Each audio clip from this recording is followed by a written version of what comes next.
Welcome back. You are listening to Nate the Hate on YouTube, iTunes, Spotify. If you like the video, be sure to subscribe to the channel if you have not already, as we are rapidly approaching 25,000 subscribers. And if we can get to 25,000 subscribers before the year is concluded, what's going to happen if we hit 25,000 before the year's concluded? Maybe we'll do a celebratory live stream. I like it. Do like a live Q&A with everybody and, go for like an hour if we hit 25,000 subscribers. But should we set a deadline for this? Yeah, why not? Let's do that. What are you thinking? Well, right now we're about 540 subscribers shy of 25,000. So right now we're at July 9th. So I'll give you to the end of August. If we can get to 25,000 subs by the end of August, we will do a live stream. And I'll probably throw in a couple of digital codes as well for some various games that I have codes available for. How about that? That's some good incentives. We'll sweeten the deal a little bit.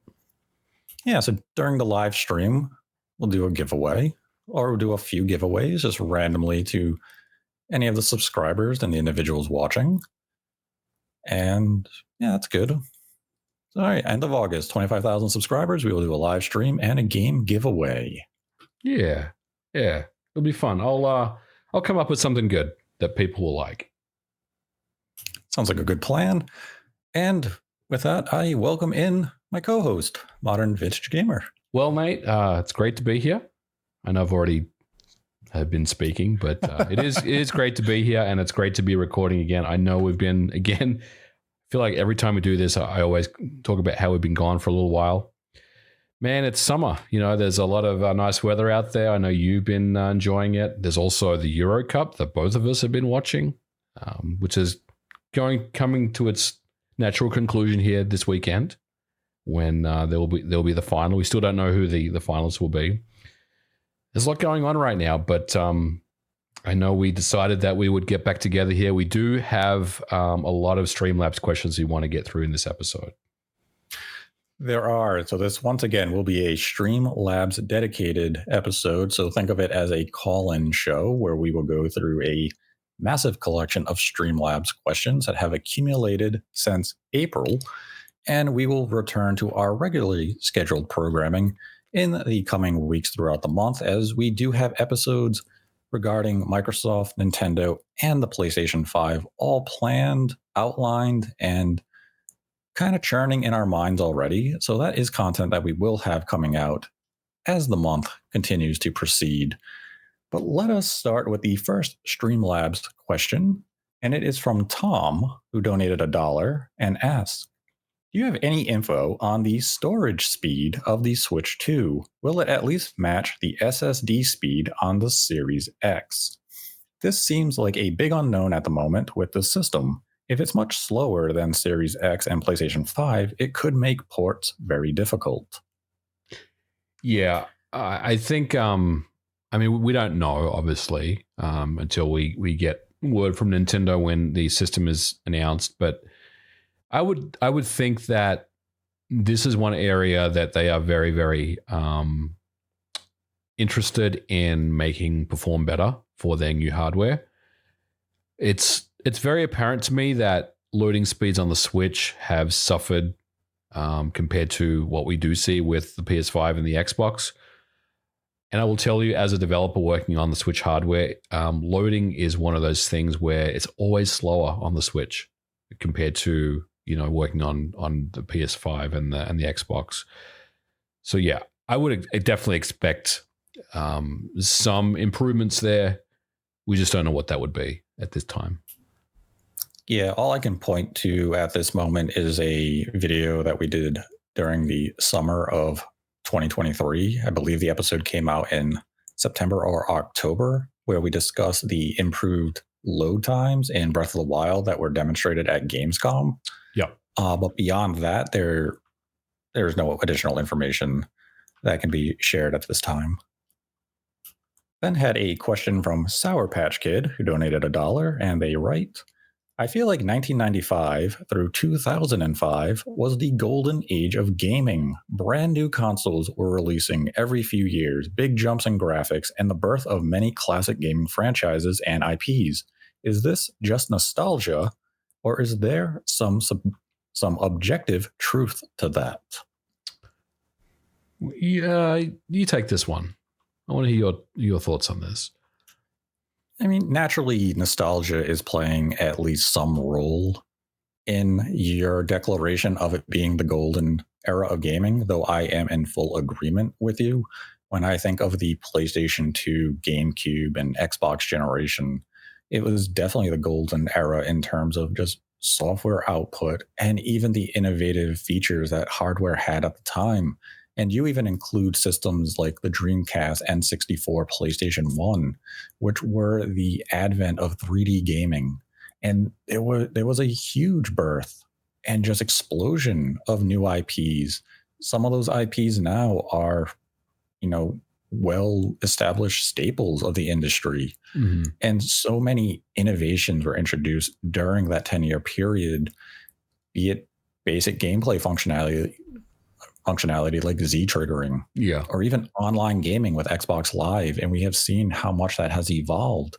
I think I would expand the golden era a little bit beyond 2005. I think I would also include some of the PlayStation 3 and 360 generation as well.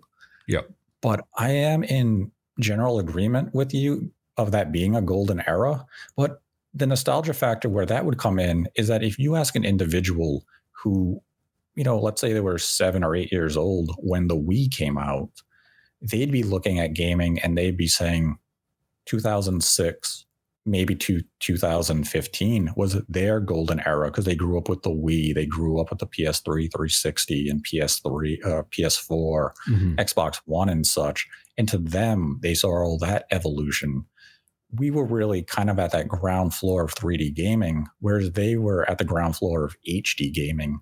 So it's always going to be which generation you grew up with, which one you were exposed to as a child, that you probably would hold as the golden era of gaming, because I'm sure there'd be older individuals who would say the Super NES is the golden era of gaming. Yeah. And a lot of people may look back at that generation or even pre that generation with the NES and say that was the golden era. Whereas we would look at it and say, man, a lot of these mechanics are outdated. The controls are stiff, or there's significant frame lag and such in the gaming, or there's jittery. Yeah. So I think it really comes down to when you were exposed and your age of introduction to gaming as to what you would consider the golden era. I think you're absolutely right. Like, I have nostalgia, and for many different kind of generations, the Super NES generation, I mean, that holds a lot of good memories for me. The N64 generation was probably my favorite because I was a college student at the time. So, it was just part of life. I went to college, I did a lot of crazy stuff, and I also played N64 and played GoldenEye. So there's a lot of good memories there. But I think each generation that we think about, there's good memories from all of them. So I think nostalgia is definitely a big impact and influence on the way that you feel about the past in many ways. Who knows? I mean, 10 years from now, Nate, we may be saying how great the Switch generation was. And we probably will. I mean, let's be honest. But it's just one of those things where nostalgia is an amazing thing. We then had a donation from BillBot5, who donated $1.75, and they ask, why does Rockstar have this aversion to PC? Grand Theft Auto 6, just like 5, won't be coming to PC at launch. They just remastered Red Dead Redemption for PlayStation 5 and Switch, but not PC. 14 years later, and we still can't play RDR on PC. It's completely absurd. I think it's always the way that it's kind of the modus operandi of how Rockstar works as a company. And it's very hard to argue with the way that they do business when they've been so successful for such a very long time. But to kind of answer your question, I mean, we obviously don't know the actual reasons. We can only speculate. But the way that I would see this as a developer is normally what happens is you work on the console versions first to get them out. Obviously, they're going to sell extremely well. And by the time you get around to working on the PC version and getting that kind of out the door, you've already addressed all the issues that the community has already, outlined. So it's almost, I don't want to say it's like a beta test, and then the PC version is kind of the final release that has everything that was intended. But it's kind of like that in some way. But like I said, they've always kind of done the PC version after the fact, and they've always done the console version first. It's just kind of the way that Rockstar operates, I guess.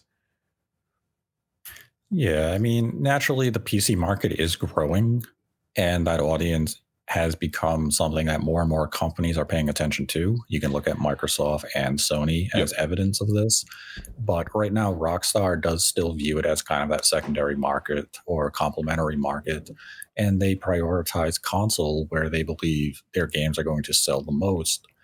And, when a game like Grand Theft Auto 6 eventually comes to PC, it will be met with much acclaim and much hype, and will have huge explosive sales. As far as Red Dead Redemption, I mean, it just continues to be a very baffling omission. Yeah. And hopefully one day Rockstar is able to just revisit that game and do a complete full-on remake and not a remaster or anything like that. And they bring that game to PC. But as MVG was saying, Rockstar has their approach to PC, and they do not seem to waver from it. Yeah. I mean, it's worked for them for a very long time. I guess the other thing to think about is the PC landscape has changed. They have, we have the Steam Deck, and we have these handhelds now. We have the ROG Ally. So they have to be very cognizant of kind of catering to a wide range of PC users. And they have done this in the past. I'm not saying previously was any different, but getting your game verified on the Steam Deck and on all that stuff, there's just a little bit more work that needs to get done. But I don't think we'll have to wait too much longer. I mean, I think usually it's like 12 months really after the kind of the console version hits is when they kind of drop the PC version. Yeah, it's usually within about a year and a half at most that we see the PC version release. Yeah. Then had a question from Poet332, donated $1, and they write, "Hi Nate, do you have any new information on Switch 2 memory, either 12 or 16 gigabytes? If 2 gigabytes used by OS, then devs have 10 or 14 gigabytes, both higher than Series S, but I think it needs 16 to make up for much lower memory speed." So since you've asked this question, there was a shipping log leak that suggested that it would have 12 gigabytes of RAM. And I believe the assumption that some are operating under is that it would have 10 gigabytes usable by developers. So 2 gigabytes would be dedicated to the operating system and, background functionality. 10 gigs for what we are looking as though the system will be is definitely sufficient. I believe we also got a look at the type of RAM and the read speed, and it wasn't anything that would be too preventative in terms of getting ports from PS5 or Xbox Series hardware. Naturally, there are still a lot of questions around the Switch 2 that need to be answered involving clock speeds and all of that type of stuff, and that's something that we will have a dedicated episode in the coming weeks going over everything that had leaked back in May, and we'll go into more of a deep dive into what that means, how the Switch 2 will be competitive with PlayStation 5, Xbox, as well as Steam Deck, and other type of portable PC gaming consoles. So that's something to stay tuned for, and hopefully we can, kind of expand upon the answer then. Then had a $1 donation from Core Sun, who writes, "With The Last of Us and now Fallout proving that video game IPs can become highly acclaimed TV shows, what other video game franchises do you think would be an amazing TV series? I think BioShock or Mass Effect show done by HBO would be amazing."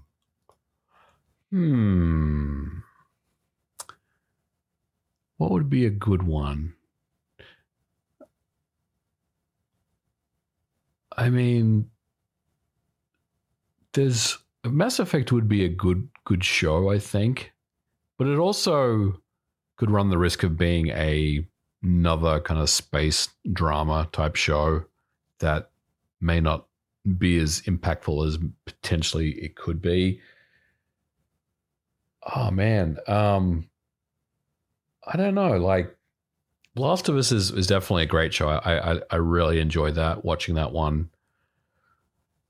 What do you got? I have to think about this a little bit. Do you have anything that comes to mind? I think pre the Xbox June showcase, I would have said Gears of War, because there's a lot of lore that they could have expanded upon in that series, and they did with a lot of the novels and such, especially around E-Day.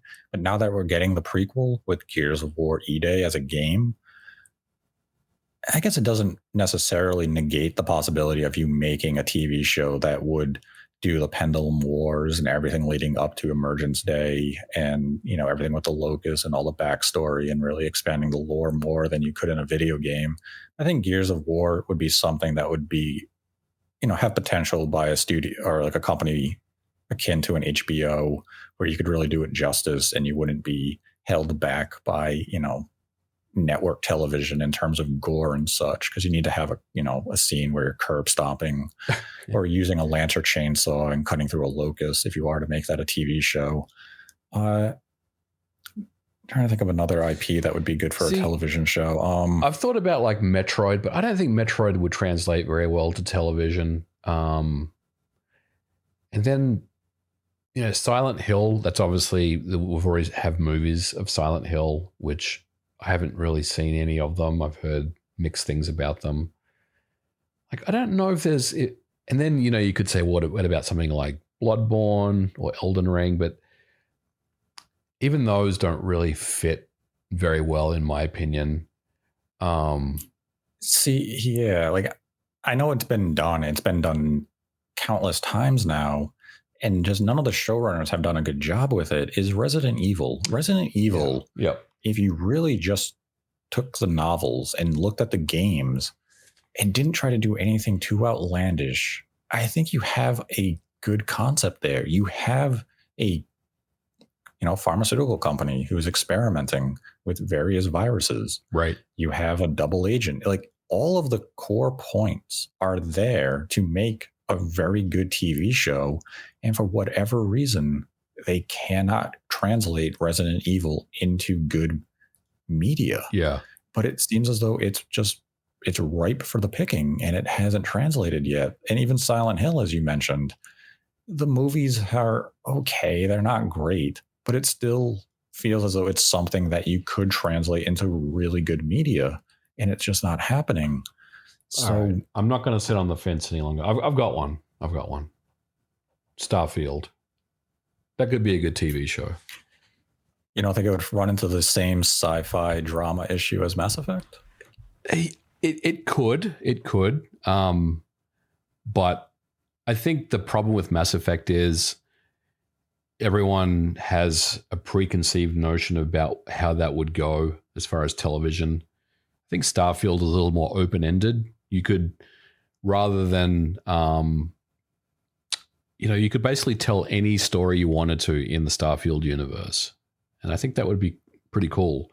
If you did Mass Effect, it's basically Commander Shepard is the main character and the Normandy and all that stuff, which, hey, if you're a fan of that, that would be very, very fun, I would think. But I think Starfield has more open-endedness where you could pretty much tell a different story every season and maybe kind of change it up a little bit and make it fresh for the fans. But anyway, that's my pick. I don't know. I haven't thought about this one very well. Maybe people in the comments below can give us their take on what they think. Then had a $1.43 donation from Turo. It seems very odd to me that after 3 years of celebrating the Xbox Series X as the most powerful console ever, Microsoft will apparently have zero answer to the PlayStation 5 Pro. They fought so hard for that crown and now don't seem to care about losing it. I think we have to be very careful at this juncture to say things like that, because number one, I know I'm kind of nitpicking, but Sony hasn't officially unveiled anything yet. Correct? Like they haven't announced it yet. We know that there are some leaks that are going around. We also don't know what Xbox is doing. They may have a response that we just don't know about yet. So I'm not, and again, I'm not saying that it's something that's going to happen or it's not going to happen, but I think we just have to wait and see what happens once Sony officially unveils the new hardware and they date it and price it. If Microsoft will then respond. If at that point we're still kind of expecting or nothing happens from Microsoft and basically the Series X all digital is the flagship product, then yes, you have a very good, very valid point. But I would just say let's just wait and see what happens until we get to that point. I think even if they don't have a response, it doesn't really change all that much. Like, yes, you can't go out there and say we're the most powerful console ever, but at the same token, it's not as though it's done the system any favors. Right. It's not selling well. It's in a distant second place to the PlayStation 5.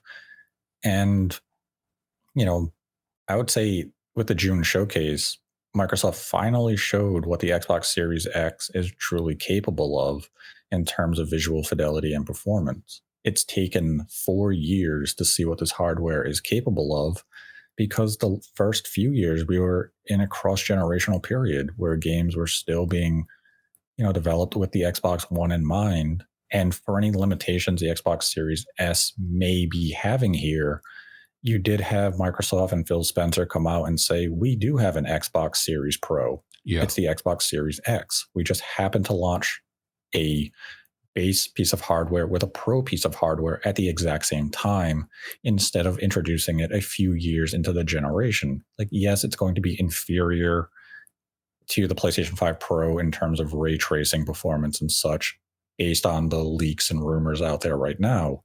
But at the end of the day, you have to ask yourself as a consumer that depending on the type of television or monitor you're using, is that gain in performance something that matters to you?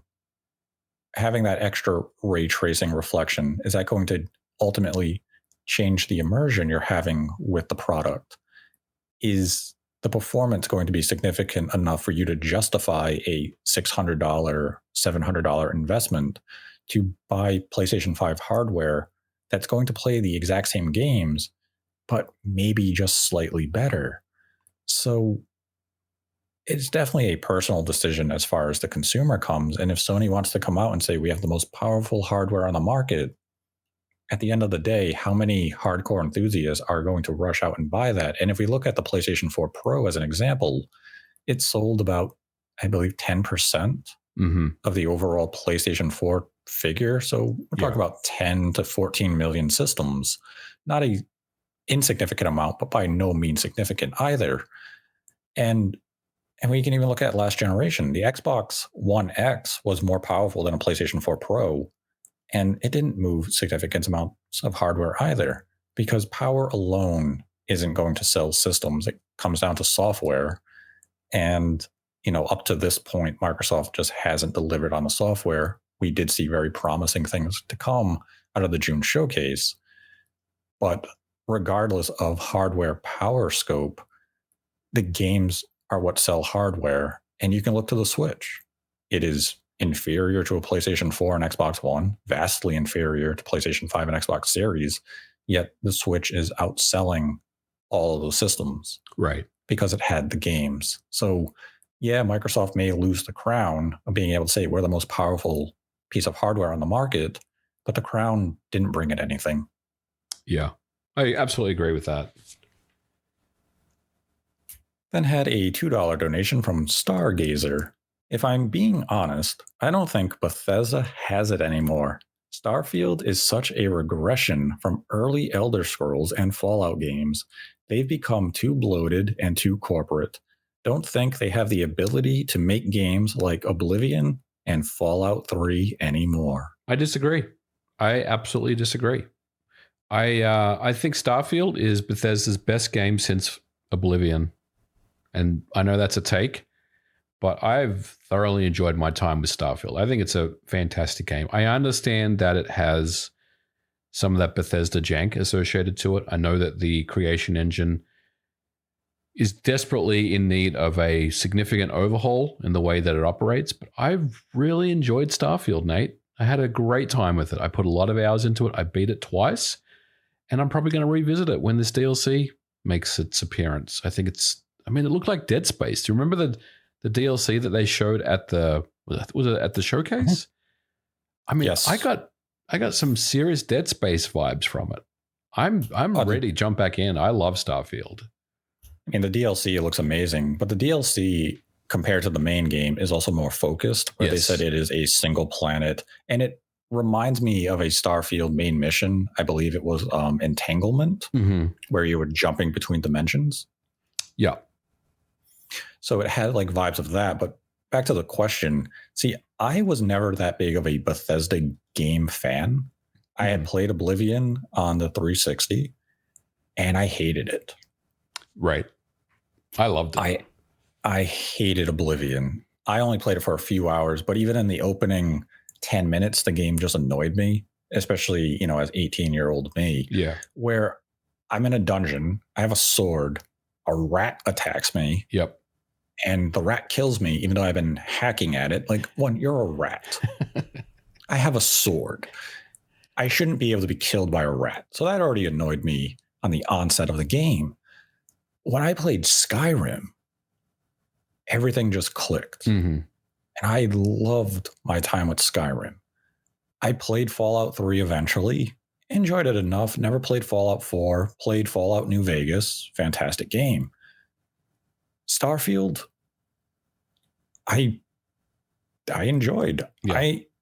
Despite its many flaws, which some have been addressed in patches, the game's main detractor for me was just how much of a menu game it ended up being in some areas. Because it was just a lot of loading screens, a lot of instancing, a lot of things. It wasn't free flowing. A lot of pauses and loadings, and it really kind of took you out of the experience in many ways. But I mean, I think Bethesda can still deliver the magic. I think the issue is, as you said, it's the creation engine. I think it's also some of their approach to game design, where you could definitely feel it as you were playing through Starfield with the social aspects, where you are conversing with the NPCs and such, that it feels dated.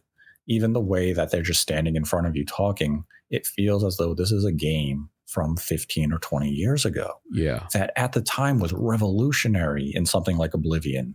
But now it's just kind of bogged down. It's antiquated. But we have to see what the next the Elder Scrolls game is going to be. They could revolutionize things again. Because I do feel as though Bethesda is aware that their formula is becoming very sterile, and they have to just inject new energy into it. So I'll be curious to see what the next Elder Scrolls brings when it comes out in 4 or 5 years. But we also have the Starfield DLC coming out later this year, and it had a very good first showing. So let's see how that drops, if it addresses some of the issues that people did have at Starfield. And even when you look at Starfield now, they have addressed a lot of issues with just countless patches. They brought the game from 30 FPS to 60 FPS on Xbox, and they improved the lighting and character models and such. So it's very much still a game in development for Bethesda, where they are trying to improve it. But yeah, some of the core designs of Bethesda games haven't evolved much from Oblivion and Fallout 3 days, but they're making minor strides and kind of evolving. So hopefully Elder Scrolls, when it comes out towards the end of the decade, gives that whole franchise just that shot in the arm that it desperately needs, and people can get excited again for Bethesda. Then had a $1.75 donation from Mr. Mossman. Microsoft is partnering with Qualcomm to make a huge push for Windows on ARM. I think if Microsoft can nail the x86 to ARM translation layer as well as Apple, They will move to ARM plus NVIDIA for the next-gen Xbox. It would blow away a Sony and AMD PS6. I mean, there's a lot of rumblings that Microsoft will be looking at utilizing ARM with Windows going forward, and maybe the next generation of Xbox console will be running on ARM, or at least in some fashion. We'll just have to wait and see. Like, I think ARM is obviously a very important piece of technology that is being embraced more and more by big hardware makers, especially in video games. Obviously, the Nintendo Switch has shown that it is more than capable of being a serious gaming platform. Whereas in the past, it probably may have had a reputation that it wasn't quite powerful enough. But it's very hard to know what the plans are going forward for Xbox and Microsoft. But if that leak from last year, the ABK court case documents, is to be believed, then I think Microsoft is well and truly kind of invested in ARM, and I wouldn't be surprised if we did see ARM powering the Xbox, in future generations. I mean, I personally would love to see NVIDIA partner with Microsoft again on console hardware, because NVIDIA's technology is just... I would love that too, brilliant. Nate, but I don't think that's ever going to happen. If you look at the fallout from, and I know we're going back many years, but the original Xbox and NVIDIA, it did not end well. It did not end well at all, which was... No, I mean, that was the trend for NVIDIA back then. Like the original Xbox and NVIDIA didn't end well. It didn't go well at PlayStation and the PS3. Right now, the Switch is the only good relationship that NVIDIA has had with a console manufacturer in Nintendo. Yep. So we'll see how the Switch 2, does when that's officially unveiled, and what NVIDIA is offering it. But NVIDIA is also a very different company today than it was 20 years ago. That is true. That is absolutely true. But Jensen was the CEO then, and he's the CEO now. So just remember that. Then had a $1 donation from Nevermore. Modern smartphones are more powerful than a PlayStation 3 and 360, yet the games haven't seemed to change in the last 15 years. Where's the Super Mario 64 or Halo of smartphone games? The hardware power is there. So what's the issue? Controls? The App Store? Gotcha economy? What do you got? I mean, there's a variety of issues that plague the smartphone gaming market, and just recently we saw the sales of games like Death Stranding and Resident Evil 4 Remake. Sales just aren't there for high AAA profile games on the cell phone market. One of the reasons would be, who wants to play Resident Evil 4 on their phone? This is a device meant for social phone calls, checking your email, text messaging. It's a social apparatus. It's not meant to be playing these expansive games like a Halo. So it's that developers who are dedicated into the smartphone sector, it's not that they're not talented enough to do it. It's just they're not going to get sales for those type of games. They're going to make those gotcha style games, or games like match threes and, word searches and stuff like that, because you can play them quick. It's bite-sized gaming. And that's what I think of when I think of cell phone gaming. So you're never going to have a company like a Capcom really dedicate resources to a cell phone game after seeing Resident Evil 4 not do well. They might come out there when Apple or Samsung comes to them with a contractual deal saying, we will pay you to port a game to put it on the phone because we want to have that technical highlight in our presentation. But these companies aren't going to go out of their way to do it. It's really just a matter of what the market consumes, and the market doesn't consume that style of game. So you're never going to have that cell phone revolution where you're going to have a Halo or a Mario 64 type of game. you've had revolutions on the mobile market in the form of Angry Birds, Flappy Bird, stuff of that form.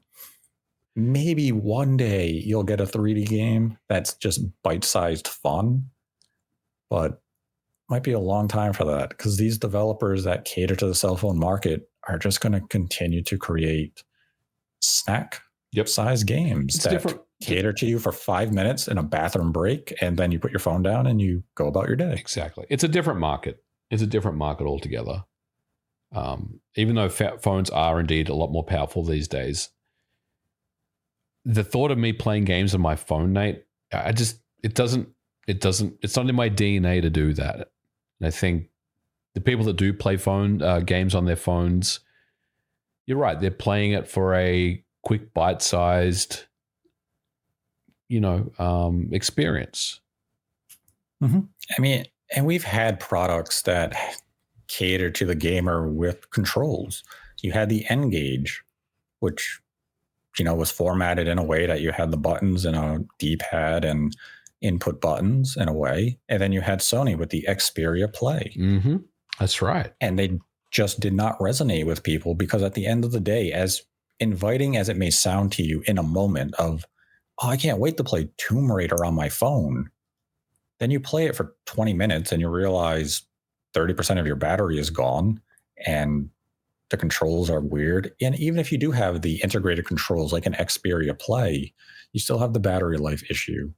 You're just not going to do it in the long term to play that style of game, because you're going to realize, wow, I could play this game in a variety of better means. So why am I doing it on the phone?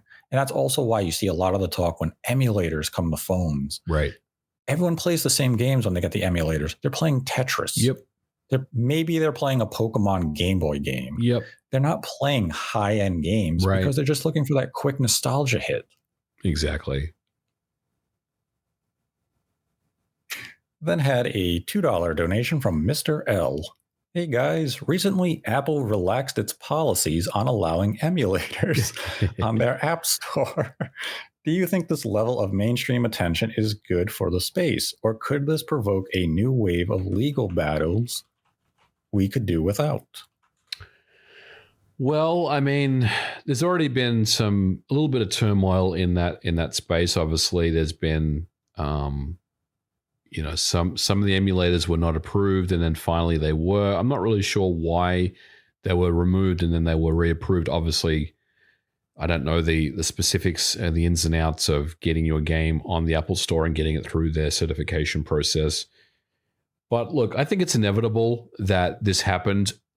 And honestly, Nate, I know this kind of was a big deal in some way, but was it really a big deal? I mean, the only thing that happened was Apple decided that they would allow emulators on their App Store, something that Android has had since the very first day. So look, having more choice as a customer, as a user is excellent. But I didn't really put too much stock into this. Like, I thought, yeah, it's cool that you can actually play these emulators on your phone if you have an iPhone. But I didn't really particularly think it was that compelling that this has happened, honestly. And all the people that made TikTok videos playing Pokemon on their Delta emulator on their iPhone, I mean, what are you doing? It's like, I think this was, it was a good day for emulation, especially after some of the L's the emulation kind of community has been taking, especially when it comes to Nintendo. But I didn't really think it was that big of a deal, all things considered. Maybe I'm just playing it down. I don't know, but it's cool, but it wasn't really that interesting to me. See, I've never used my phone to play emulation on it. I also have an older phone. Right. But as you mentioned, you had the TikTokers who were like, look at me, I'm playing Pokemon. And then 15 minutes later, you weren't playing anything. Yeah. It was kind of that hype in the moment of, oh, this is going to be possible. Yep. And then once you're removed from that moment, it's just, the option's there, but I'm not actually going to do anything with it. Yeah. And it just comes back to, how much are you truly going to play on your phone? Because, okay, these are emulators on your phone, which means these are emulators also available on other product, be it a PC, a tablet, whatever you have, a PSP, a Vita, if you want to hack them. So if you really want to play Pokemon Red, you likely have means to do so outside of your phone. Yeah, I agree. And yeah, like as you said, it was a good win for emulation in general. But I think ultimately it was kind of propped up to be a bigger deal than it ultimately ended up being, because it did eventually come out that while the emulators were legal, ROMs weren't legal. Absolutely. So it still ran into certain roadblocks. It was just, you can use emulators, but you have to have a legal means of dumping your games or what have you to put them into the emulator to play them on your device. We're not endorsing you to be able to find illegal ROMs to play the games. So win for emulation, but ultimately I don't think it translated into much beyond that. And it just got a lot of that attention because people took it that way of, I'm going to be able to play all these NES and Super NES and Sega Genesis games on my phone. And even if you did that, you loaded them up once and said, this is neat. And then you never did it again. Exactly right. Then had a question from Xenon, who donated $2.22. Nate and MVG, what is your main platform where you play most of your games and all the newest games? And has that changed over the last 10 years or so? Well, I use my Xbox mainly for new games. I do have Game Pass, and that's kind of where I mainly play my games. The PlayStation 5 is another system that I use fairly regularly, but I will say a lot of the times, and I mean for months and months and months, it's just sitting there doing nothing. Right now I'm playing Elden Ring, Shadow of the Erdtree, so it's getting a lot of use. But day to day, Nate, I'm turning my Xbox on. I mean, as you know, we like to play multiplayer games, fairly regularly. Game Pass is a decent service, that has enough there. I have 1 year's worth prepaid, so we'll see what happens after the year, whether I want to continue with it or not. But it's good enough. So for me, it's the Xbox. Yeah, I mean, for me, it definitely depends on the game. Right now, my Xbox is my most used platform because I primarily play my multiplayer games on Xbox, and 3 or 4 days a week, as MVG said, we're probably playing XDefiant or Call of Duty or WWE 2K24 on Xbox. And because that's the multiplayer system of choice for me, that's where I have to play these games. When it comes to single player games, I do more of a controller preference. Mm-hmm. So if it's a game like Resident Evil 4 Remake, I like having the asymmetrical analog sticks for a third-person shooter, so I would choose Xbox over PlayStation. But if it's a PlayStation exclusive that naturally has my attention, I'm picking that up. I'm playing that. I played Stellar Blade earlier this year. I'll be playing Astrobot when it comes out later this year. Third-party wise, it just comes down, again, to controller preference. And sometimes it does come down to whether or not there is a relationship or a legacy of the franchise with the hardware. Like, let's just say, for an example, Silent Hill 2 was multi-platform. Yeah. I would get it on the PlayStation 5 because I played Silent Hill 2 on my PlayStation 2. Yes. So I think of Silent Hill as home on the PlayStation. Right. But yeah, like right now, my Xbox is my most used because I'm playing a lot of multiplayer games. Come the end of the year, I would imagine that's going to be a similar case because Xbox has a great holiday lineup with Indiana Jones, Avowed, and such. But PlayStation 5 is going to get a fair use in September and October with Astrobot and Silent Hill 2. So it really depends, really month to month in terms of releases. And as MVG was saying, I also have Game Pass. So later this month, Capcom is releasing Kunitsu Path of the Goddess, and it's on Game Pass. And I played the demo. The demo was fantastic, and I'm looking forward to playing the game when it arrives later this month. And with it being on Game Pass, naturally, I'm playing it on the Xbox.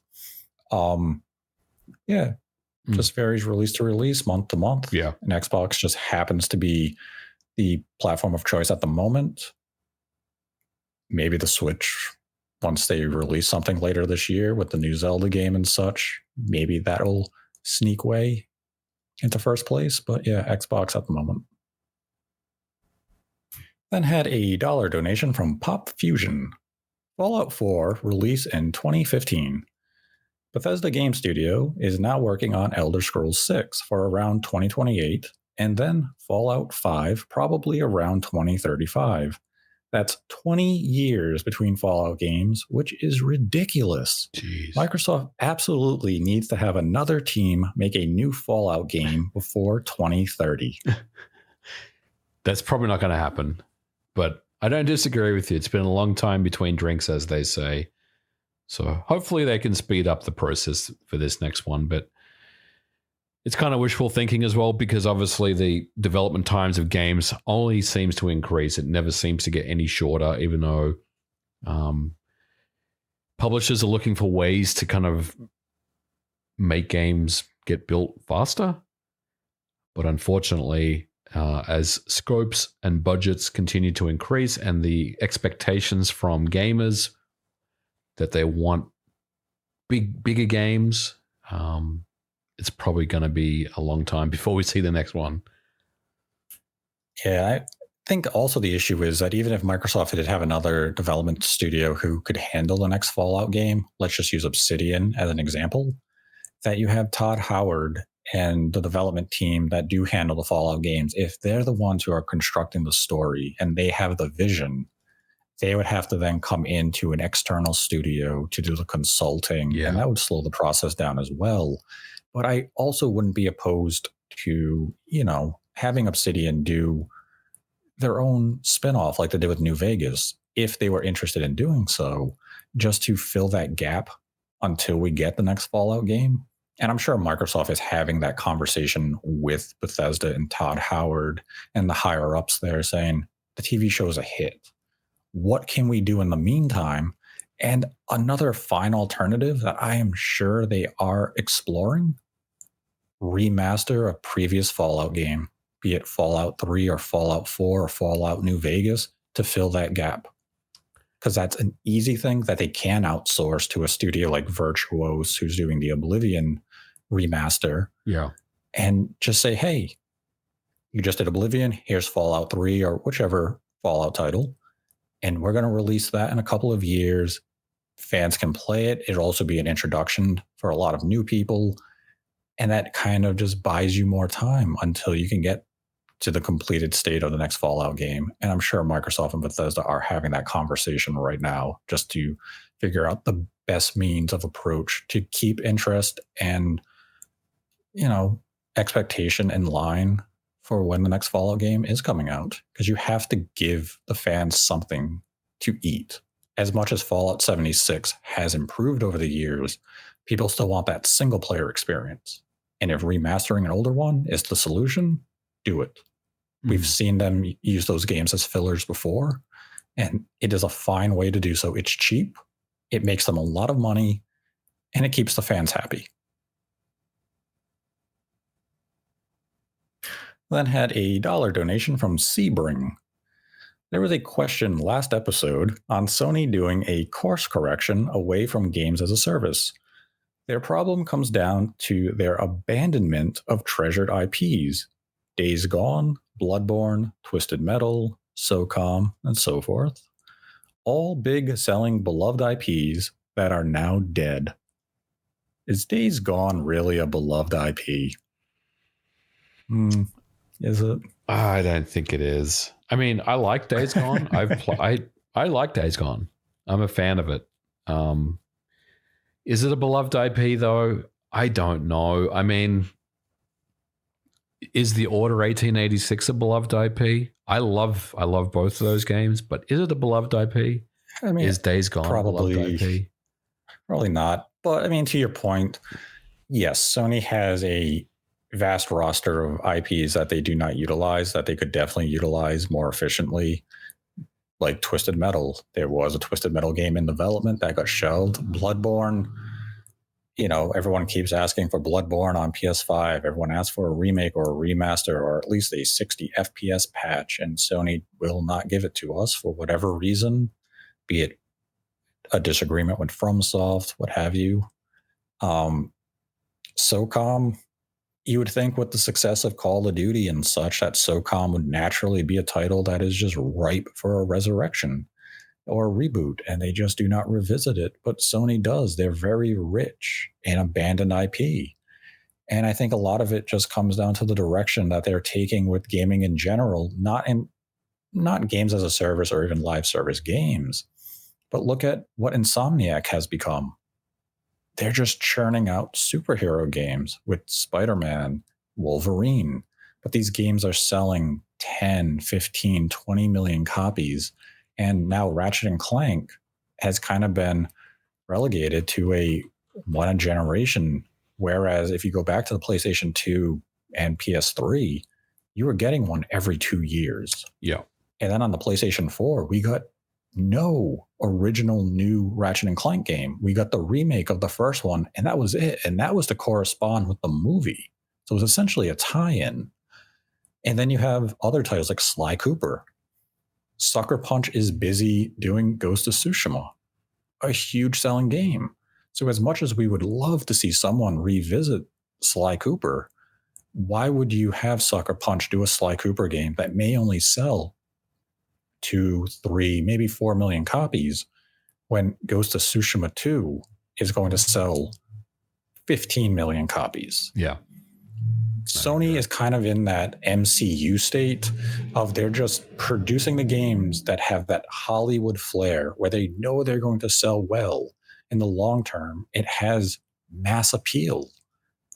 And that's where they're finding success. And they're fine with waiting 5 or 6 years for a development studio to put out a game instead of doing those shorter development, lower risk type of games. And I mean, personally, I find it disappointing because I find it boring, this modern approach to gaming. And that's not just due to Sony. We also see it from Nintendo and Microsoft as well. I find the output just very predictable. And I don't find that all that exciting. I liked when you saw the innovative growth with the IPs. Even like over the course of a single console generation, you look at Uncharted 1, the growth to Uncharted 2 was huge. Oh, massive. Absolutely massive. And then you saw them go to a brand new IP with The Last of Us. Yeah. Complete shift in direction. And I mean, Naughty Dog did a lot of that. Even the PlayStation 2, they introduced us to Jak and Daxter. Mm-hmm. And Jak and Daxter as a franchise evolved over the course of that entire console generation. Or Infamous from Sucker Punch, how much that evolved. We just don't have that type of approach to gaming right now. And I would love for Sony to kind of utilize those in-house development teams that they do have to just try. We're finally kind of seeing them embrace a little more of their roots with Team Asobi, with Astrobot. Like that feels as though that is a game Sony would have put out during the PlayStation 1 and PlayStation 2. Oh, yeah. Without a doubt. Unfortunately, though, Japan Studios doesn't exist outside of them anymore. Right. So that level of creativity and innovation outside of Team Asobi feels as though it's extinct, especially with their Western development focus now. So, yeah, I would love to see Sony really lean on that huge sleeping IP catalog of theirs. But I think they look at it and they see the nostalgia value, which is why you have PS2 and PS1 classics on the service, but they just don't recognize whether or not there's any true sales potential in modernizing any of those IP. Yeah, I agree. I mean, you're right. I think Astrobot is really going to be the measuring stick going forward. And look, I'm hopeful that it will sell really well and it will kind of reinvigorate Sony to maybe dig into their back catalog a bit. But as you said, I mean, right now they're just kind of playing it safe, as is everyone in the industry. Everyone is kind of betting on sure things. No one is really taking risks right now, which is very unfortunate. But hopefully they'll go back to their roots. We'll see. Then had a $1 donation from Jackie G. PlayStation wants to give an indie studio the opportunity to work with one of its IPs. Who should get this opportunity and what IP should they choose? Oh my God.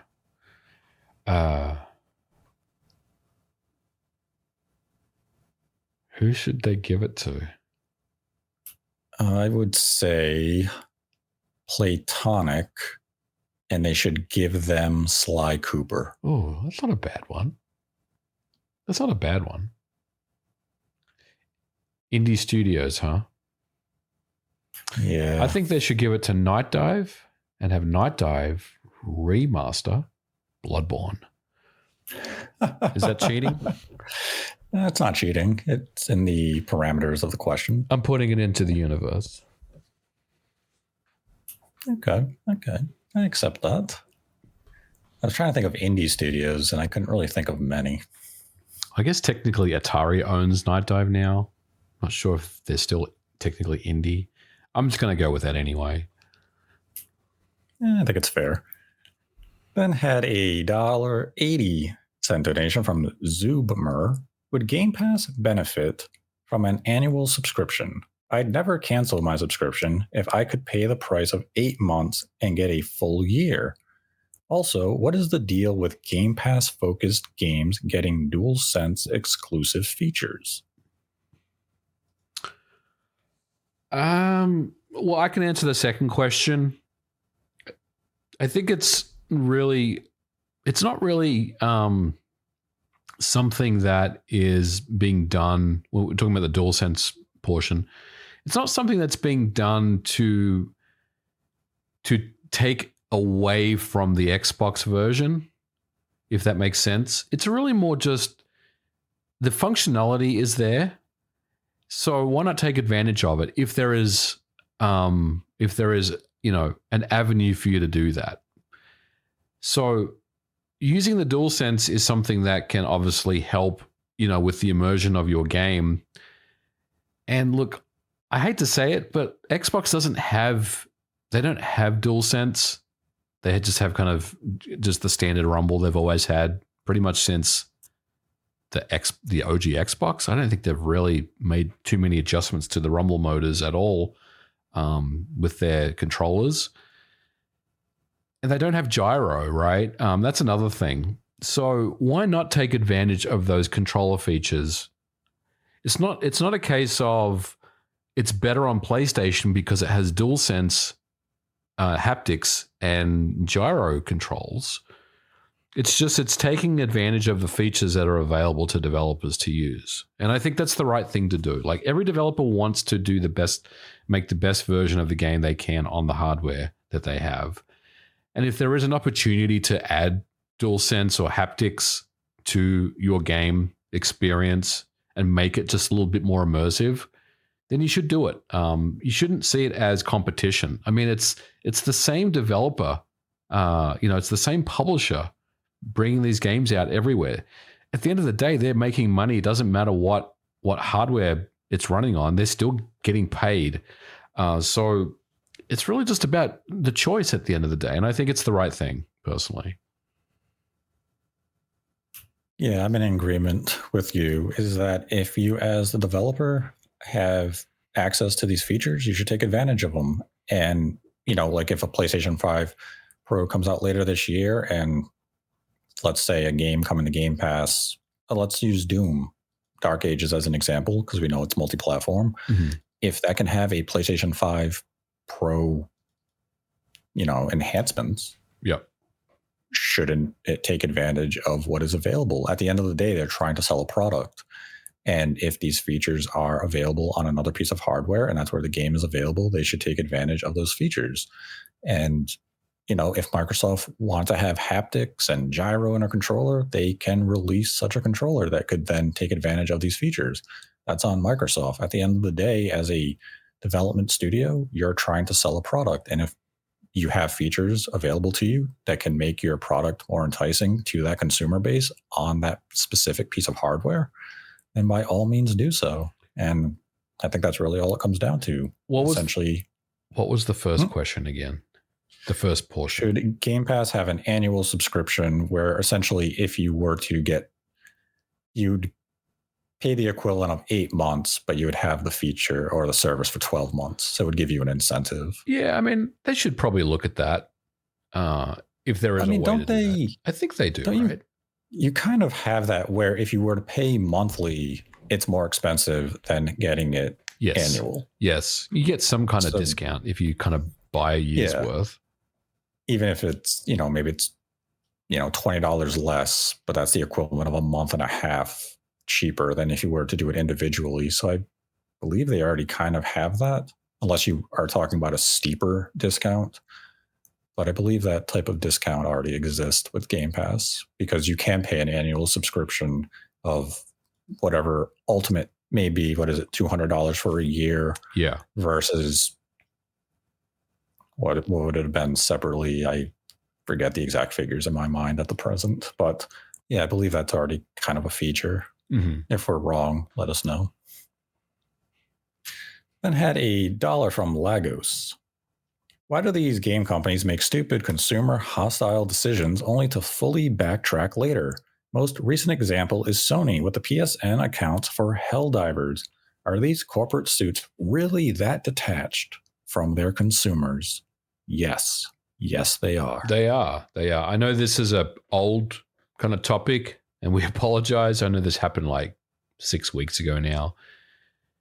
But they are out of touch. A lot of them don't really know what's going on a lot of the time. And unfortunately, it comes down to consumer pushback for them to really kind of read the room and understand, well, maybe this wasn't a good idea. Look, I try to think about this when it happened in the way that Sony would think about it. And that is, all they're trying to do is just track some analytics around who's playing this game on Steam. And, are these players also, do they also own PlayStations? And just like they just want some telemetry. They want some analytics around the people that are actually playing Helldivers 2 on Steam. That's why they did it. But at the end of the day, the PC market is very different than the console market. And a lot of the times you offer some feature, or you kind of sneak in some feature later after the fact, after people have already made their purchases. And it's not always going to get received very well. But the great thing is that there is a vocal customer base that can, express their displeasure at certain things that get done. And if there's enough outcry in this situation, then things can get walked back. And that's exactly what happened. So yeah, look, long story short, yes, sometimes these big companies have difficulty reading the room, and they're a little bit out of touch with, what's going on with their customer base. But as we've seen with Helldivers 2 and other things that have happened, they're very quick to be informed about what's happening. And usually, they walk things back. Not always, but most of the time it happens. I think my biggest issue with what Sony did is how they had kept it secret. Yes. And they've been more transparent with that with future PC releases. But I think the more egregious thing is that they released Helldivers 2 in regions that lack PSN. Yes. And then we're saying, oh, if you don't have PSN, you can't play the game. Then why did you ever release PSN in those regions? And if that was your intent, why have you not rolled out PSN in those regions? I think that was a very deliberate act, and it was completely consumer hostile to do such a tactic. And as MVG said, Sony has been adapting. They are becoming more transparent when it comes to the requirement of PSN for their PC games. And it ultimately does come down to those corporate suits being able to see the monthly active users so they can report them to investors. Correct. And such, so they can boast and they can continue to get money and everything of that sort. So it really does come down to, corporate greed. Yeah. And at the end of the day, how can we make money? How can we exploit the user base for more money? But if the community speaks out against it, the companies will backtrack whenever they can if they do recognize that what they're doing maybe doesn't have the benefits that they had originally envisioned. So hopefully Sony continues to be very transparent, and ideally they roll out PSN in more and more regions so individuals can play these games without having to jump through obstacles of using a VPN or making a fake account for a country they don't live in, which Sony could then, if they find out that you did that, ban your account. Yeah. All because they don't offer a service in your, country of residence. Then had a $5 donation from Jamax. Nate, you and MVG have doubted the Switch being the number one console of all time. Nintendo forecast enough Switch sales to take the console to 154.82 million sold by March 2025. Do you concede that the Switch will pass the 158 million PlayStation 2 before 2025 Christmas? No, I don't concede. I think it'll be very close, but I'm going to stick to my guns on this one. I think, look, the Switch is right there, right? And it could very well overtake the PlayStation 2, but I'm going to say that the PS2 was just a force of nature. And the Switch, while it is a wonderful system that sold extremely well, and it will absolutely be right there with the PlayStation 2, I just don't know if it's got the legs, Nate. But we'll see. I mean, Nintendo's doing everything they can. They got a very strong lineup of games to come for the rest of this year and next year as well, at least the ones that we know about. They could very well get there.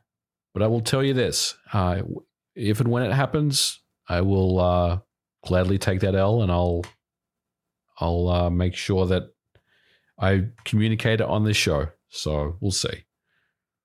What about you, Nate? What do you think? Do you think it's going to take over by the end of next year? It'll beat the PS2? I mean, it could very easily do that, let's be honest. I think the big thing ultimately comes down to how long is Nintendo going to keep the Switch in production after the Switch 2 is introduced? So right now, if they hit their targeted forecast, they will be at 154. I operate with the PlayStation 2 figure of 160 million that Jim Ryan kindly confirmed for everyone as he retired. And then everyone got angry and claimed he lied. Yeah, but that's been a figure that's gone around for years. Can we just talk about that for a sec real quick? Let's kind of just pause. I think even though Jim Ryan has a reputation of, saying things and then a year later, the exact opposite happens, I think we have to be very careful about, disregarding what Jim Ryan says, right? Because he was the outgoing Sony president. And if he did say 160 million, then that number needs to be respected. I feel like if Phil Spencer had said the same thing, or if Furukawa had said the same thing, that number would be respected. And that number would be the number. So I find it very, very interesting that a lot of people are just saying, well, it's Jim Ryan. He's lying about it because he's lied about everything else that he's ever done. Jim Ryan has never really lied about anything. The problem with Jim Ryan is, and something that he quickly understood, was that you don't talk to the media. You don't say things to the media without prior approval. Look what happened with Microsoft. They got into a lot of trouble.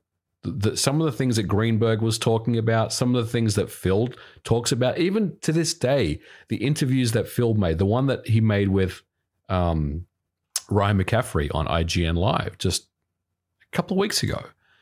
Some of the things that Phil says in a public forum get completely deconstructed and used against him at some point later on down the track. Jim Ryan said the famous "Who wants to play these old crappy games?" That wasn't the exact words that he used. You know what I'm talking about. And he was completely kind of laughed out of the building for it. And if you notice, Nate, after that, he didn't say anything. He said nothing. The only time you heard from that man was at State of Plays or showcases, right? Pre-recorded stuff. And literally the day that he was exiting the company, where he said 160 million PS2s, and he was gone. So I think you have to really respect, the words, that the number that he put out there. You can't just disregard it and say that's bullshit, because it's really not. If it's coming from the president of a company, then it needs to be respected, and that number needs to be set in stone. So I agree with you on that. That's all I wanted to say, because I know there's been a lot of people that are like, oh, that's not true. That can't be. That's not right. It's Jim Ryan. He said that. That doesn't make sense. But I think it's absolutely true, personally. Yeah, there's been enough data to go back in time to really come up with that figure. And that figure has been used in conversations for years, well before Jim Ryan ever put it out there. And I think this was just the first time in a very public setting that the figure was used. And naturally, you had fans from Xbox and Nintendo saying, oh, you're just making up. But, whatever. I think ultimately it comes down to what Nintendo will forecast the Switch for the next fiscal year. So let's say they do hit 154 and they have to sell 7 million to pass the PlayStation 2. If Nintendo comes out in May of 2025 and say, hey, our current fiscal forecast is 5 million, they come up short. It all comes down to what type of legs and ambition Nintendo has for the Switch, whether or not they will pass the PlayStation 2. It's definitely within reach. Oh, yeah. It's just a question. It really is just a question of manufacturing. Yeah. Agree. If they manufacture, 12 million more Switches in the coming fiscal year, from 2025 into 2026, then yes, it handedly will pass the PlayStation 2. It just comes down to Nintendo's manufacturing and their production of the Switch after the introduction of the Switch 2. And, obviously there is no light on that at the moment. And I would find it hilarious if come next year, Nintendo's like, we're only shipping 3 million Switch, and it comes below even the lowest figure that we have for the PlayStation 2 sales. And people are just like, what? Why would you do this? I'd find that funny. They won't do that, but probably not.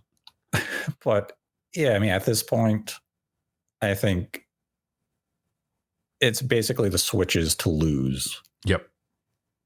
And if Nintendo doesn't produce the systems, then they lose.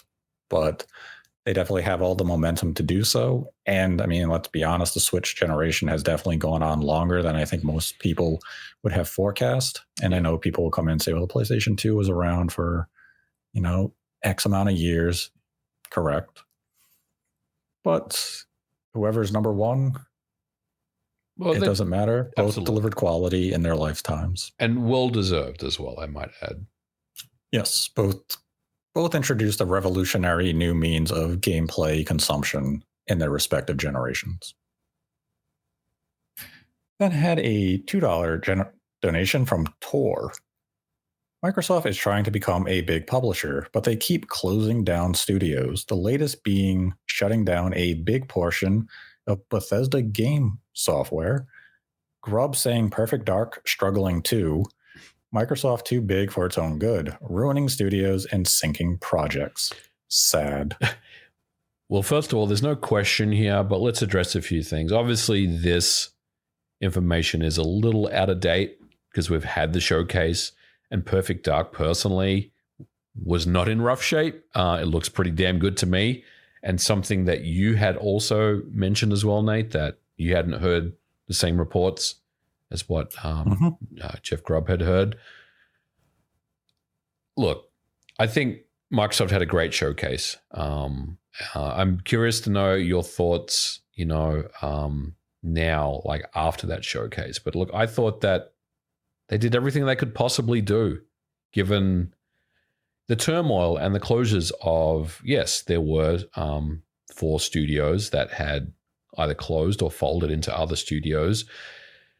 And look, I think Microsoft kind of responded very well with their showcase, and now it's really up to them to continue on that momentum going forward. Yeah, I mean, Microsoft is definitely adjusting to becoming a bigger publisher. And unfortunately, there are casualties along the lines. I mean, I wouldn't say they shut down a significant portion of ZeniMax or Bethesda. It was Arcane Austin and another studio who was doing mobile Doom games that nobody played. And I don't think the majority of people even knew what that studio was. And then, yes, you had Tango, which still remains a very, puzzling decision. But we also don't know the efforts that maybe Microsoft had made to allow Tango to go independent. Maybe they shopped them around to see if there was an interested buyer, and there just wasn't. We don't know all the background decisions or conversations that were had leading up to that closure. There are so many unknowns, and we'll never get answers as to what happened. But, Microsoft they're adjusting.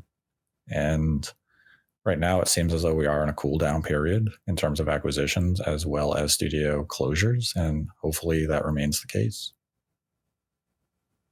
Then had a $1 donation from Carlos Obregon. Tango Gameworks situation might have been similar to Retro Studios, where they had issues keeping a steady release of games. However, we don't see Nintendo making layoffs or closing the company. If anything, they changed leadership. Yeah, kind of going back to the previous question, we just don't know what happened with Tango.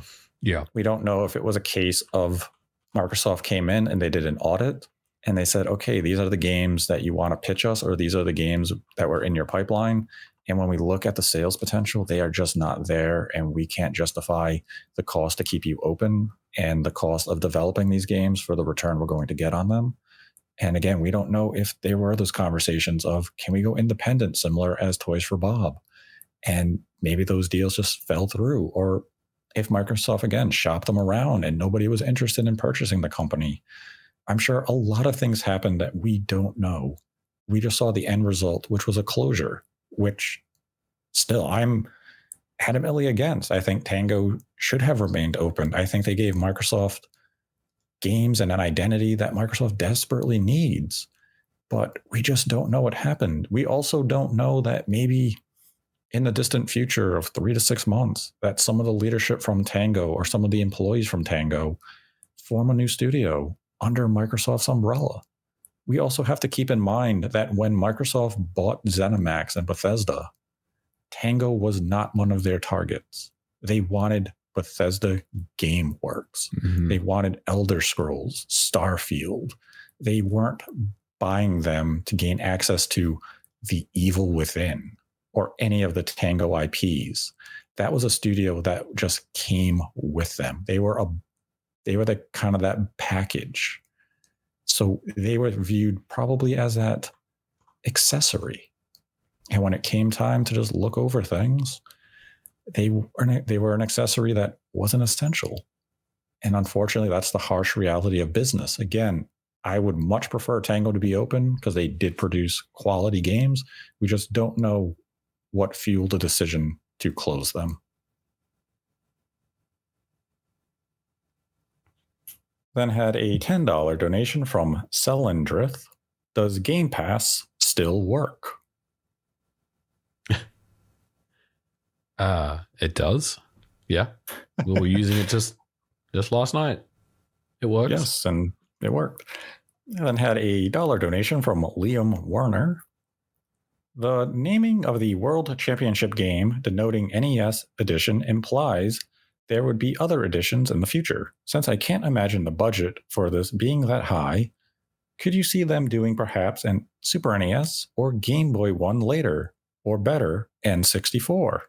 I think they could do any number of variety for the World Championship games. And if they have a good series of ROMs of Super NES games or N64 games, and they can craft some unique challenges for the player to overcome, I think it could be a nice little series for them, be it, digital or a limited physical release. But I think it definitely has a future with future installments where they can do a variety of different Nintendo platforms. Then had a $1 donation from Leos. Xbox was an exciting new platform, and the 360 was And the 360 went toe-to-toe with PlayStation 3 in sales. And then with the Xbox One, the platform has fallen off a cliff.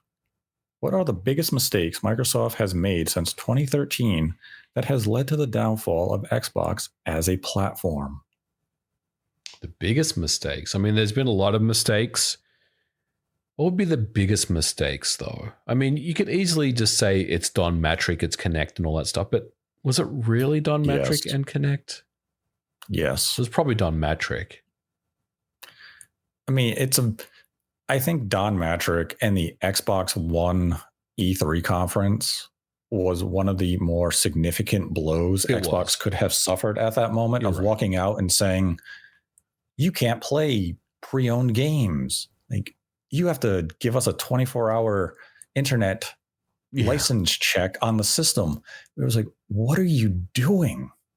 Because at that moment, everyone said, I'm just going to buy a PlayStation 4, especially when Sony came out with Yoshida and Adam Bose and said, here, play my game. And they just handed a used copy to the other person. That moment changed the entire trajectory of that generation. And even though Microsoft came back out and said, we reversed course on all of these policies, the damage was done. Yeah. And they could never really remove that taint of the situation. It was permanent. And that just shaped that entire Xbox One generation, that no matter what quality games they may have put out or new initiatives they introduced like Game Pass, they just couldn't overcome that major error that they made at the start of the generation. And they're still battling to overcome that because, as Phil Spencer said, we lost the generation that was most important because everyone started to build a digital library during the Xbox One, PlayStation 4 generation. And then when it came time for these new systems to come out, which system are you going to choose? Naturally, you're going to pick the platform and the ecosystem that you previously invested hundreds, if not thousands of dollars in digital goods. Why would you change and go to a new ecosystem where you're going to lose access to all those games? And he was right. And I mean, that's where Microsoft just suffered a significant blow at the start of the Xbox One generation by leaning heavily into that media angle with the Kinect, given they did have some unique and cool ideas like the Snap feature. I loved playing a game and watching football in the top corner. Yeah, it was very, there was definitely some innovation there that I'm very sad that doesn't really exist anymore. Yeah, now everything's very cookie cutter. Yeah. And I mean, Microsoft is still making some, innovations here and there, but I think the Xbox One generation as a whole was just a huge mistake for them. And if you want to go into this generation, it's just they didn't have any games ready in those first few years. You had to delay Halo Infinite, which was supposed to be your launch game. You delayed it a full year, and they did not have a contingency plan in place for that. They had nothing. So that was a significant mistake for this generation. And we just finally going into the June showcase, saw all the promise that they've been talking about for the last few years with Fable and Perfect Dark, Gears of War, South of Midnight, Indiana Jones, Avowed, and so forth. But it took 4 years to get there. That showcase that we just got in June is the type of showcase we would have gotten at the start of a console generation 15 years ago. Absolutely. Absolutely right. That was the mistake Microsoft made this generation. It took them far too long to get going. And you can even look at, Redfall was a disaster in its own right, but that came a year later than it was supposed to. Starfield, a year later than originally projected. Every single significant release has come a year after it was supposed to originally come out. And then you could look at those games and say it took 6 months, 8 months, maybe even 12 months to get the patches to become stable and optimized enough for players to say, okay, now it's in a good state and I'm going to revisit the game and play it. Which begs the question, did the games, even after a year delay, still launch 6 or 12 months too early? It's just been a lot of mistakes, and some of it comes down to leadership.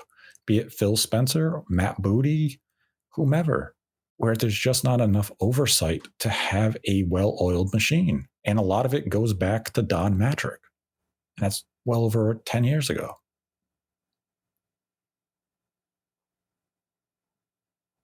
Then had a $1 donation from Liam Warner. Thoughts on the Breath of the Wild deluxe rumors, and hypothetically, if true, the ramifications of what it means for backwards compatibility with or without enhancements. Wii U games sold well because no one bought the Wii U, but this won't go over as well. Well, Breath of the Wild is a once in a generation game. One of my favorite games of all time. I would gladly double dip on that if it came out again as an enhanced version. But I do see your point. It's a different landscape. Very different landscape than the Wii U. A lot of people obviously didn't own a Wii U. Look, I think Breath of the Wild does need to come out again with some type of enhancement. I think it would still sell quite well overall. As far as the backward compatibility question, I mean, I don't know. Like, it's so hard to really kind of answer that at this point. But I could see Nintendo very easily offering an enhanced Breath of the Wild experience with everything kind of baked into it, maybe with some additional updates as well that we haven't seen before, to really kind of sweeten the deal for the new generation of hardware that's coming. And I still think it would sell quite well for them. I mean, it's not going to do the 30 million that Breath of the Wild's done, and I'm not sure if that number's accurate. It's over 30 million, right? Breath of the Wild? I think it's over 30 million. Mm-hmm. But it would still sell enough where they don't really need to spend a long, long time to enhance this game to get it ready for the new hardware, but do just enough development work to make a interesting package for the fans and offer up some new content where it would be, a choice of like, well, let's just dive back in again and give this another go. I mean, one thing that I've thought about, Nate, I don't know if this makes any sense to you, but what if they enhanced Breath of the Wild and just added the Tears of the Kingdom mechanics in there, like Fuse and Ultra Hand and the Ascend? I'm not saying they do all of those, but they add a couple of those in just to kind of, switch things up a little bit. No pun intended, by the way, on that. I could see that. I could see Nintendo kind of just adding and some extra kind of dimension to Breath of the Wild to make it refresh once again. I guess it would depend whether or not those mechanics could actually be integrated into the Breath of the Wild without breaking anything. That's true, because we have heard that the engine is different on Tears of the Kingdom, I believe. Yes. Yeah. Mm-hmm. So you're right.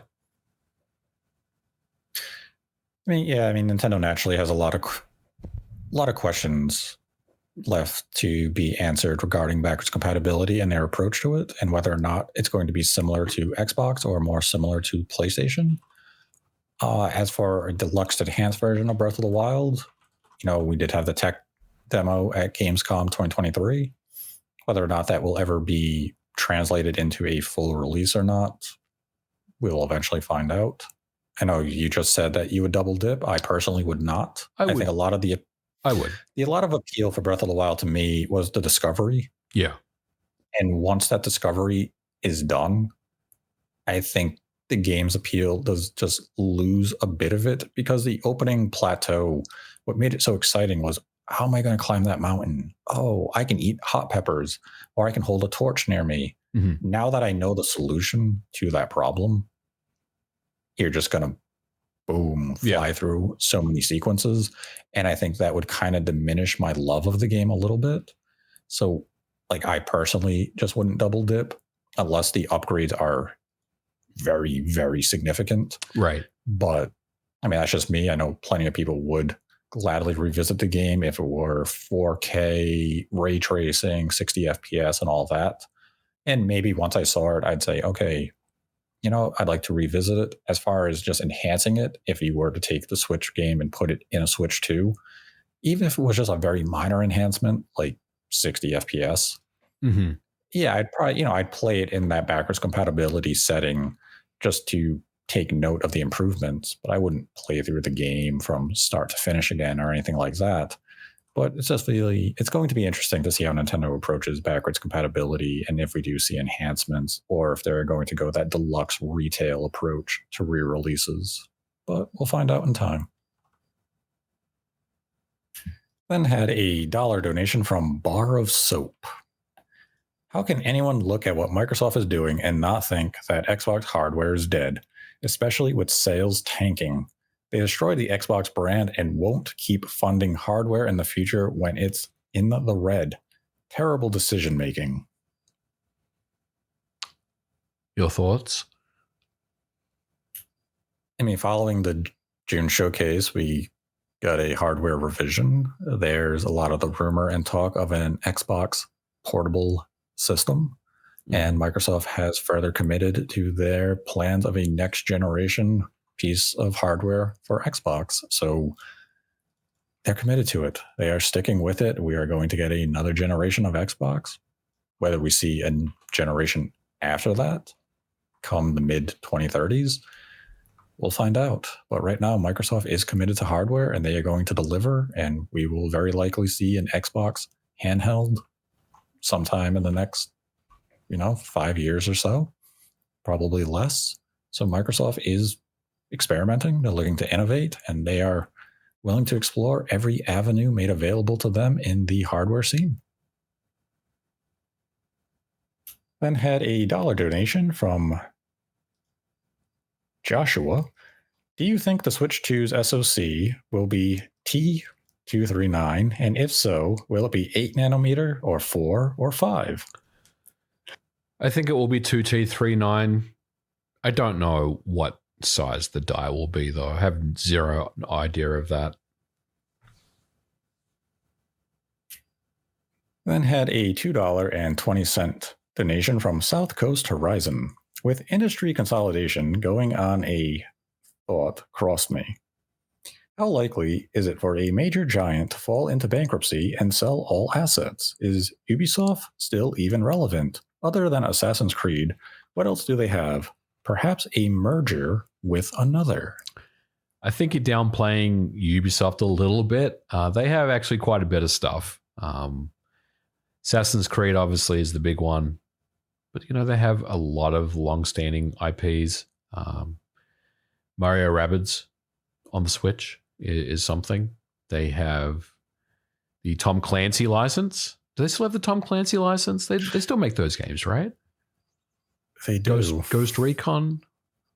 Ghost Recon. They have Splinter Cell.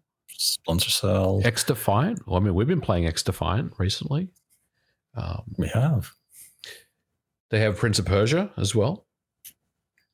I would say, I think what Ubisoft is kind of in, they're still relevant. The elephant in the room, by the way, is Just Dance. Makes a lot of money for them. A lot of money. It does. I think Ubisoft kind of finds themselves in a situation that Capcom found themselves in 2016, 2017. They're trying to reinvent themselves. They're utilizing their IPs in a smarter fashion where they recognize people want Splinter Cell. People want good Prince of Persia games. People want us to respect our legacy, and they're starting to do that. The issue is that this takes time to develop the new projects and those IPs, and they're just now beginning. And this may be a conversation that in 5 years' time, you look back at and say, wow, Ubisoft is great again. Yeah. Where did this come from? I mean, I don't disagree with the idea of them merging with another company. I think if a good fit came their way, they would certainly entertain it. They did fight off the ZeniMax hostile acquisition for a long time, or the hostile takeover for a long time. But I think if a good fit did approach, Ubisoft would probably entertain. But they are starting just to recognize their legacy IPs and what will bring them back to the prosperous age that they once dined in, just as Capcom did. Capcom recognized, hey, people want good Resident Evil games. They want good Monster Hunter games. They don't want these weird, modernized Western versions of Bomberman or Bionic Commando or whatever the hell they made that made no sense during the 360 PS3 generation. They recognize what worked, and they have been firing on all cylinders ever since. Just game after game has been critically acclaimed, and they sell well. And Ubisoft is finally at that stage. It's just going to take a little bit of time for them to really deliver consistent quality releases. But earlier this year, brand new 2D Prince of Persia game. Fantastic. Oh, yeah. Now, if you can give me a modernized take on Splinter Cell that delivers that stealth spy espionage action, let's go. I think Ubisoft has it in them. They just need to focus, develop, and deliver. Yeah. Then had a $2 donation from Salazar. How much RAM do you predict will be on next-gen Xbox and PlayStation 6? 32 gigabytes of GDDR7? Seems like too much, although would be amazing. But 24 gigabytes doesn't sound like enough. Also, is it finally time to upgrade from 8 CPU cores to maybe 12 or 16? I think memory may not be as high as you think it will be, because I think a lot of hardware makers are starting to look at reconstruction techniques, which, I mean, does require memory and it does require processing. But another way to think about it is rendering a native 4K image versus, reconstructing one or enhancing one, an image, or upscaling one using AI may not necessarily require the same amount of memory footprint as just rendering in that native screen mode, right? So it may not be 32 gigabytes. I would probably lean closer to the 24 and even as low as 16, potentially. Probably not 16 because that's not really that far ahead of where we are today. But I think 32 is probably going to be a little bit too much. We have to remember that console makers always try to cut costs. And memory is one of those areas where they tend to do so. They try to offer as low as possible without really affecting the hardware itself. So I would probably say it's going to be around the 24 mark, personally. Then had a $1 donation from Liam Warner. Is Zippo still a reliable leaker? Do you think, have you heard anything credible about his claim of Star Fox Assault remaster coming? If you haven't heard anything, do you still think it's realistic with all the GameCube remasters we've gotten already? I personally haven't heard anything about a Star Fox Assault remaster. Doesn't mean it's not coming. I just haven't heard anything. I would definitely say it's a possibility if Nintendo is willing to port it over to the Switch, if they see potential with it. I think there are far better Star Fox considerations or candidates to port over before I would go with Star Fox Assault, especially on the GameCube. I think I would do, Star Fox Adventures before I would do Assault. Mm-hmm. It's really hard to, give a prediction of what Nintendo will do with GameCube remasters, especially at this point, because definitely a wide variety of options they could choose from. It really just comes down to what do they think is viable that has market potential. I haven't heard anything about Star Fox Assault. Wasn't really a game that I enjoyed all that much back on the GameCube.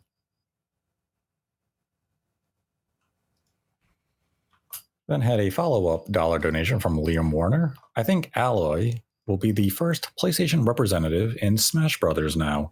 Herman Hulst himself more or less said exactly what Phil used to say about Banjo, about how Nintendo should send them an invite.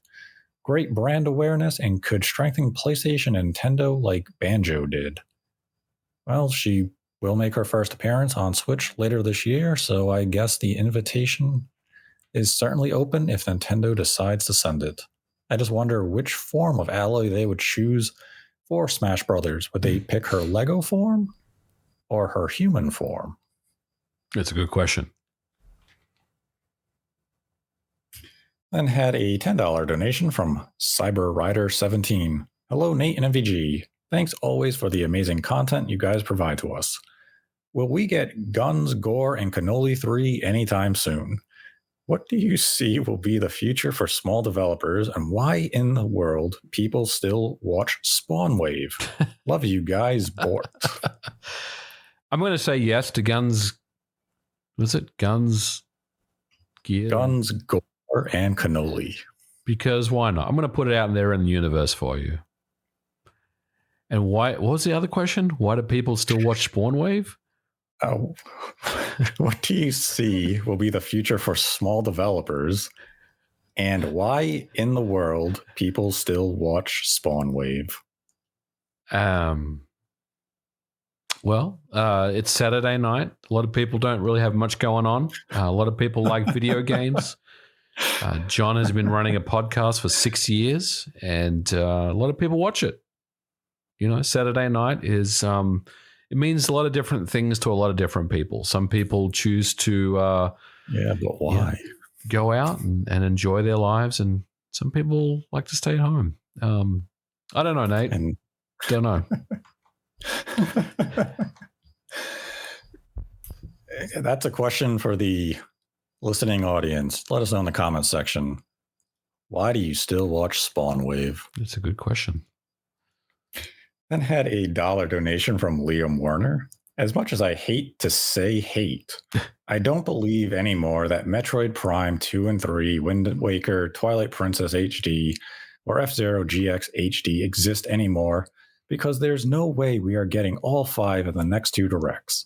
Baffles me that we still haven't gotten the 2 Zelda titles yet on Switch. Yeah. I will say hold hope for Metroid Prime 2 and 3.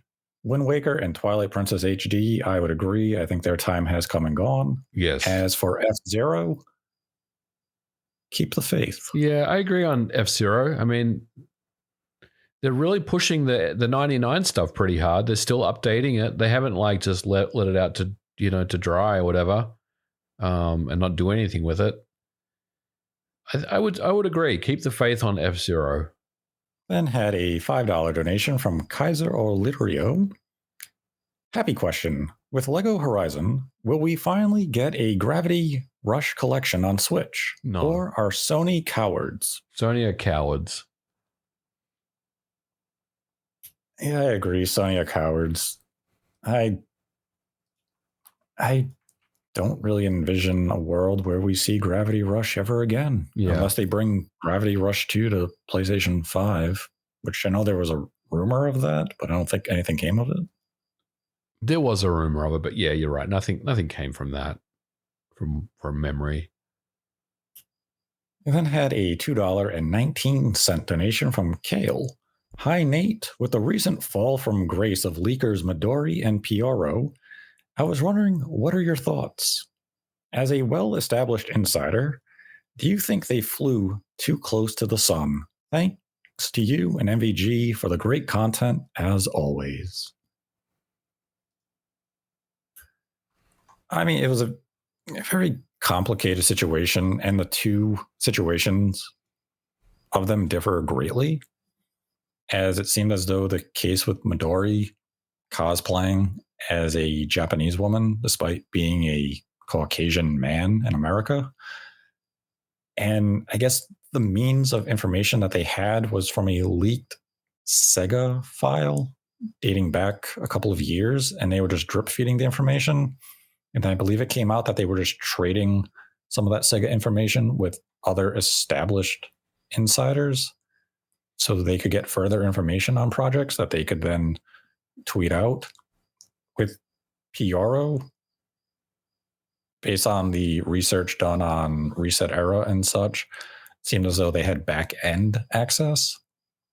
So it doesn't really feel as though they flew too close to the sun, as much as just the means in which they gathered information was a means that, once exposed, was going to limit them in a severe fashion.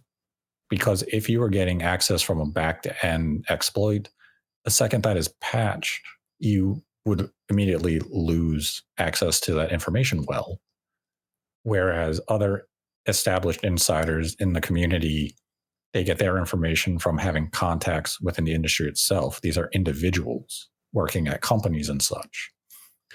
So I wouldn't say it's that they flew too close to the sun. It's just their means of getting the information wasn't the best means of doing so, and always kind of had a time limit. So it's definitely a very complex situation.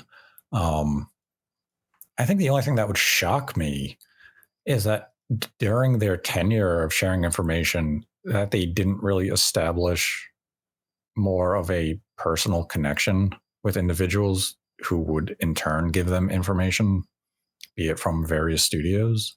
Because typically, once you do have that reputation that the two of them had established, you would form those type of relationships where people would just reach out to you and give you information. Though on the flip side, if you don't have any means of verifying or confirming the information, you would just be stuck with it. And in these two circumstances, it didn't seem as though they would have had any means to verify the information. So that was definitely kind of a roadblock. But yeah, I wouldn't say they flew too close to the sun. It's just their means of getting information had a very strict time limitation in place. And our final Streamlab question for this episode comes from Adrian, who donated $5, and they write, "Yes, a new 2D Zelda is nice, and Mario and Luigi is cool, but I just want to play Twilight Princess and Wind Waker on my Switch. I guess there is always the next direct. P.S. Marvel vs. Capcom 2 is back, baby. Miracles can happen." Well, I am excited about MVC 2 because that's a great game. I have the Dreamcast version. I really enjoy it. Hopefully, it works really well. It's got the rollback netcode and all that really fun stuff to make it a good experience. I'm sure it will. Mm-hmm. Wind Waker HD and Twilight Princess. I mean, yeah, it's one of those things where it would be really cool to have on the Switch. And we still may yet see it, but I agree with you, Nate. I think its time has come and gone. But look, at the end of the day, I hate to say it, just get an emulator and just emulate it. You can still play it. But both of those games. I mean, that's true. Or if you have a Wii U, you can play the games. That's right. Yeah, I do think it's, at this point, I think kind of just give up on Twilight Princess and Wind Waker. At least the HD versions from the Wii U. I mean, they could always do the GameCube version. Yeah. And like a hypothetical, let's say GameCube NSO happened or whatever, they could always bring them to that type of service. And I think that would probably anchor a lot of people. I think you're right. But yeah, that's definitely an avenue that they could explore. I personally am not anticipating to see those games on the Switch at this point, because even if they were to come, it would have to be sometime next year. You have a Zelda game already coming out this year. And if they came, let's say, after the introduction of the Switch 2, are you really going to care? Yeah, see, that's the thing. But at that point, you're looking at the first-party launch lineup, the launch window games. You've kind of moved on mentally. You're ready for something new. So yeah, I agree with that. Yeah, and even let's say, just in a best case scenario, that they 4K HD ray trace them and they put them as that launch window game. I'm sorry, I wouldn't buy them. I don't care how good they looked. I don't need to really revisit Wind Waker and Twilight Princess for a third time in 20 years. Mm-hmm. They're fine games. The Wii U versions definitely address some of their shortcomings and issues, but not enough that I'd be like, yeah, I can't wait to play them on my Switch too, because now they're ray tracing and native 4K or whatever. Right. At the end of the day, it would still be Twilight Princess and Wind Waker. And I hope Nintendo doesn't try to deluxe them as, that easy launch window port just to get some sales, because people are, they're high. They got new hardware and they're going to buy any product you put in front of them. That's just not the release to do it. Yeah. So, yeah, at this point, I definitely don't hold much. That is the final Streamlab question that we have in our backlog. So that means moving forward, we will begin to accumulate new Streamlab questions from the community here. And if you'd like to submit a Streamlab question, you can do so using the link in the description below. Donate any dollar amount, ask a question. We'll answer it at the end of the episode. Donate $100 or more, and we will dedicate the episode to you. And with that, I'd like to thank MVG for joining me as always. Thanks for having me on, Nate. And keep those questions coming in, folks. I know we took a little bit of time, but we always read out your questions and we'll answer them. So thanks for being patient with us, everyone.